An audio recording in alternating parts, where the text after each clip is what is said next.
Ang sigaw na hindi dapat nakalimutan, ang totoong diwa ng himagsikan.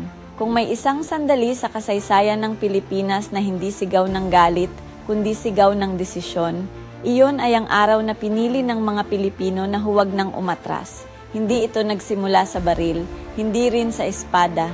Nagsimula ito sa isang punit na papel. Bago ang sigaw, mahigit 300 taon na ang lumipas. Ang Pilipinas ay nasa ilalim ng kolonyal na pamumuno ng Espanya. May buwis, may sapilitang paggawa, may takot, at higit sa lahat may katahimikan. Hindi dahil payapa ang buhay, kundi dahil mapanganib magsalita.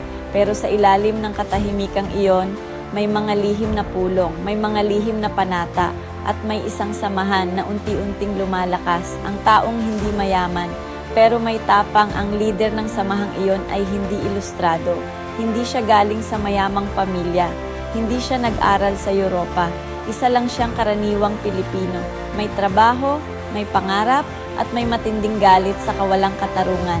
Ang pangalan niya ay Andres Bonifacio. Para kay Bonifacio, hindi sapat ang humingi ng reforma. Kailangan ng kalayaan. Itinatag ang katipunan bilang lihim na samahan, hindi pwedeng basta sumali. May panunumpa, may sakripisyo, may dugong inilalagay sa dokumento, hindi bilang ritual, kundi bilang paalala. Kapag sumali ka rito, wala nang balikan. Hindi lahat ng kasapi ay handang mamatay, pero handa silang ipaglaban ng dignidad. Nabunyag ang lihim isang araw, nabunyag ang katipunan, may nagsumbong, may mga naaresto, may mga pinahirapan. Alam ni Bonifacio ang ibig sabihin nito, kapag hindi sila kikilos ngayon, isa-isa silang mawawala. Kaya nagpasya silang magtipon, hindi sa sentro ng lungsod, kundi sa isang lugar na malayo sa mata ng mga Kastila. Ang araw ng desisyon, Agosto 1896, sa isang lugar na tinatawag na Pugadlawin, nagtipon ang mga kasapi ng katipunan. Walang engrandeng entablado, walang bandila, walang banda, may init ng araw, may pawis, at may kaba. Alam nilang kapag ginawa nila ang susunod na hakbang, wala nang atrasan.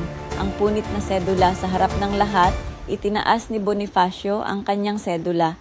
Ang dokumentong nagsasabing siya ay sakop ng Espanya. Isa-isa, ginawa rin ito ng mga kasapi. At sabay-sabay, pinunit nila ito. Hindi ito simpleng papel. Ito ay simbolo ng buwis, pagsunod, takot. Nang mapunit ito, parang may naputol na tanikala. At doon, may sumigaw. Mabuhay ang Pilipinas! Hindi ito sigaw ng tagumpay. Mahalagang tandaan ito, ang sigaw sa Pugadlawin ay hindi sigaw ng panalo. Wala pa silang armas, wala pa silang hukbo, wala pa silang katiyakan. Ito ay sigaw ng pagtanggap sa posibilidad ng kamatayan kapalit ng kalayaan. Sa sandaling iyon, alam nilang marami sa kanila ang hindi nauuwi, pero ginawa pa rin nila. Ang sumunod na dugong dumaloy, pagkatapos ng sigaw, sumunod ang mga labanan. May mga Pilipinong walang baril, lumaban sa sundalong may armas. Maraming natalo, maraming namatay, at oo, hindi perpekto ang revolusyon. May hidwaan, may inggitan, may pagtataksil. Ngunit ang apoy ay nasindihan na, at hindi na ito kayang patayin. Ang madalas, hindi binabanggit sa kasaysayan. Madalas nating tinatanong, sino ang nanalo? Pero mas mahalagang tanong ay, sino ang unang naglakas loob? Ang sigaw sa Pugadlawin ay patunay na ang kalayaan ay hindi ibinibigay.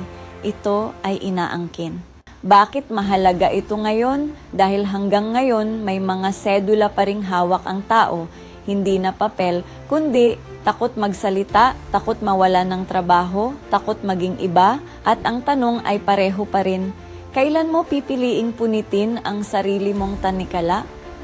Ang tunay na aral, hindi lahat ay magiging Bonifacio. Hindi lahat ay hahawak ng armas. Pero lahat ay may pagkakataong pumili. Manahimik o tumindig, ang kasaysayan ay hindi lang kwento ng mga bayani. Ito ay paalala na minsan, ang pinakamahirap na laban ay ang unang desisyon. Ang sigaw sa Pugadlawin ay hindi lang bahagi ng nakaraan. Ito ay tanong na ibinabato sa kasalukuyan. Kung ikaw ang nandoon, pipiliin mo ba ang kalayaan kahit walang kasiguruhan dahil ang kasaysayan ay patuloy na humihinga at naghihintay kung sino ang susunod na lalakas ang loob? Kung nagustuhan mo ang video na ito, pakipindot ang like, share at mag-subscribe para sa mas marami pang video na ganito. Ngayon alam mo na.